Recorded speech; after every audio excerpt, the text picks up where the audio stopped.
pais da igreja nunca questionaram. E a gente dá um pouco mais de credibilidade Exatamente. lá para eles, né? Mas esse é um ponto que o Marcelo tocou aqui, mas é sempre importante mencionar, né?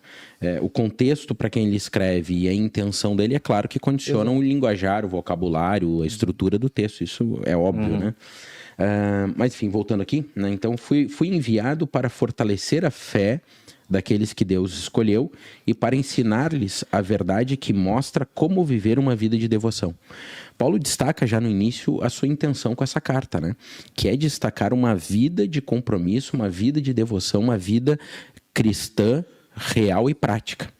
Então, ainda que hajam ensinamentos doutrinários ou princípios doutrinários que Paulo aponta aqui, a sua intenção primária é chamar para o comportamento, é chamar para o testemunho, para ensinar-lhes a verdade que mostra como viver uma vida de devoção. E aí ele explica o que essa verdade que nos leva a uma vida de devoção faz. Essa verdade lhes dá a esperança da vida eterna que Deus, aquele que não mente... Por que ele diz aquele que não mente? Porque os cretenses eram mentirosos. Estava escrito lá no versículo 12, né? Como eles são. Aquele que não mente prometeu antes dos tempos eternos. E agora, no devido tempo, ele revelou essa mensagem que anunciamos a todos. Aí depois, lá no versículo 5, ele diz assim: deixei-o na ilha de Creta para que você completasse o trabalho e nomeasse presbíteros em cada cidade, conforme o instruí.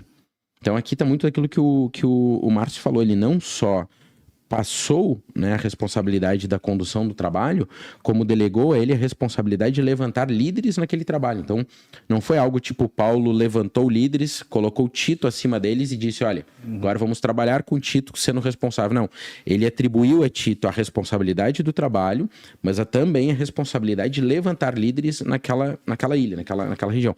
O que era confiança, né? Por causa da confiança, exatamente. E isso nos mostra o desafio sobre Tito. Porque uma coisa é preparar uma igreja, levantar aqui presbíteros, colocar alguém acima desses presbíteros e dizer, pessoal, a equipa está montada. Agora, Tito, trabalha com esse povo que são gente da minha confiança. Mas não, é um povo mentiroso, devasso, imoral. E chega, Tito, agora tu tem que encontrar no meio desse povo líderes que tu tens que levantar para te ajudar a pastorear e a conduzir a igreja. Então, é um desafio gigantesco. Mas ele parte desse princípio, né? Ele parte do princípio de que isso vai ser realizado com uma vida de devoção. Uma vida cristã prática. Eu acho que tem uma coisa importante aí, que é a fé de Paulo no poder do evangelho. Porque seria natural pensarmos assim, como é que o evangelho pode florescer num lugar tão ruim assim? Como é que o evangelho pode florescer num lugar tão devasso assim?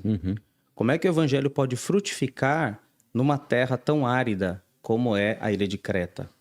Porque às vezes nós pensamos que a igreja ou o evangelho é para a classe média bonitinha que está penteada, que está com a roupa passada. Está quase pronta já para receber, né, aquela mensagem. Exato, não é? Então nós falamos, olha, esse lugar aqui tem tudo para plantar uma igreja. Nós olhamos a cidade e falamos, aqui é o lugar ideal.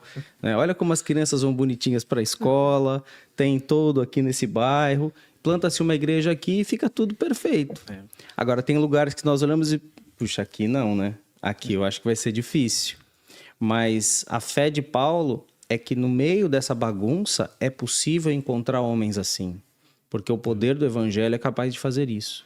Não é? O evangelho, ele encontra força e poder nos lugares que não são populares, nos lugares mais sujos, mais improváveis. Tem gente que vai surgir ali, que vai ser transformada e que vai ter esse caráter por obra de Deus e por obra do Espírito Santo. Que vai atender esses pré-requisitos aqui que o texto vai determinar, né? E quando a gente olha, e principalmente nisso, né, pastor Marcelo, que assim, nesse ambiente completamente adverso a essa expectativa, somente através dessa obra transformadora do Espírito Santo é que se pode atingir esses objetivos aqui que Paulo vai dizer a Timóteo, né? Que são os objetivos esperados dessa nova liderança, né? E esse ponto é extremamente importante destacar, porque se não houver a pregação do verdadeiro evangelho para despertar nas pessoas a consciência de que em Deus há uma expectativa de uma vida eterna e que a nossa vida com Deus não se resume a benefícios ou bênçãos nessa terra, mas numa vida eterna com Ele, no tempo vindouro.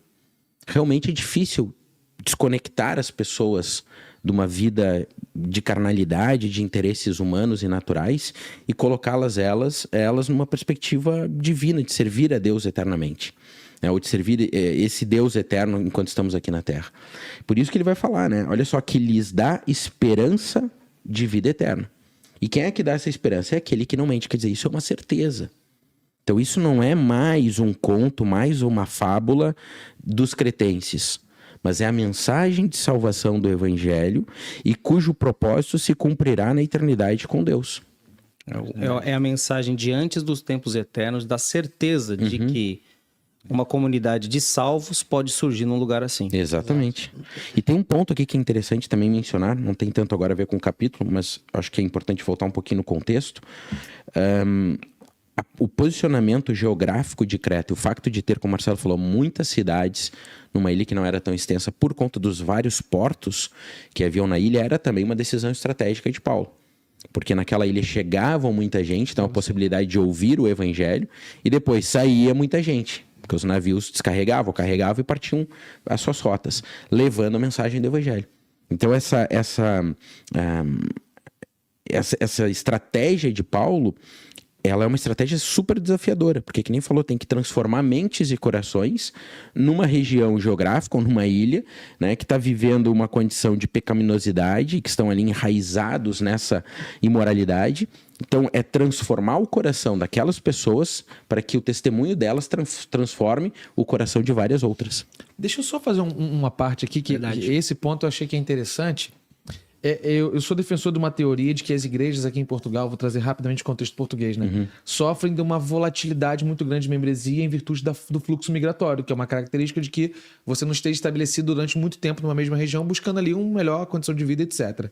E quando a gente olha esse contexto que o Francisco trouxe agora, ele até nos inspira a seguir esse caminho, de não olhar para nossas igrejas pensando, não vale a pena investir porque talvez esse irmão vai ficar pouco tempo aqui, mas pensar por essa perspectiva paulina, de pensar assim, não, vale a pena investir para que quando ele saia daqui, ele carregue aquela nossa visão, aquela nossa mensagem para um outro porto que ele vá, para uma outra... Porto no sentido portuário, né? Sim. Para uma outra região que ele vá, carregando essa mensagem. É interessante, né? Ver essa abordagem, como é que ela tem que ser vista também, mesmo numa realidade, tipo assim, não, mas hoje em dia não é assim. Não, continua sendo assim, só muda um pouco o ponto de vista nosso, né? Mas essas estratégias podem continuar sendo replicadas, né? Mas a validade disso, Rodrigo, já te passo, mas a validade disso está muito relacionada com agora o contexto paulino. Porque o contexto das cartas de Paulo é sempre em defesa da pregação do verdadeiro evangelho. Não é qualquer mensagem que traga Jesus Cristo. Não é qualquer evangelho. Está lá em Gálatas, né? Se alguém pregar um outro evangelho, diferente do que eu prego, então que seja anátema.